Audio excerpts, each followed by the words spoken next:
at 6.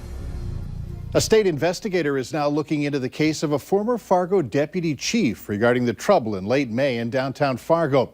The city requested an outside review to look at whether charges should be filed after it declined not to do so. As Valley News Team's Joshua Peguero explains, this decision comes just as the U.S. Attorney announced multiple federal investigations surrounding the May 30th riot.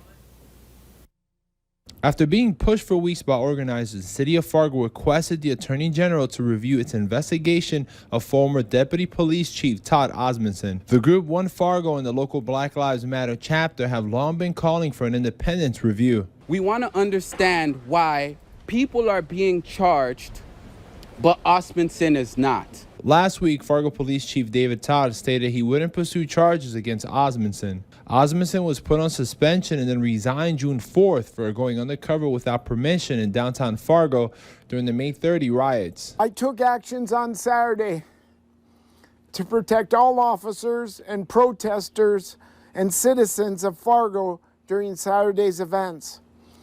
However, those actions have led to distrust. An internal investigation found Osmundson acted alone. Osmundson reportedly told one officer he was drinking beer and another he was holding an empty beer can. The city says it did not find sufficient evidence for a crime. Yet, for the sake of transparency, wanted the Bureau of Criminal Investigations to take a second look.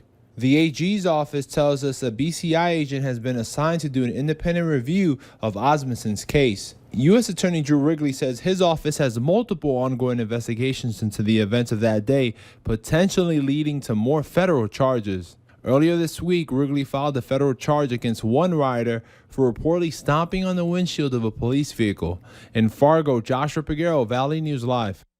The BCI says it will follow its normal procedure and complete a report once it's done. As for federal charges, U.S. Attorney Drew Wrigley says he's open to considering more federal crimes if local law enforcement agencies contact his office.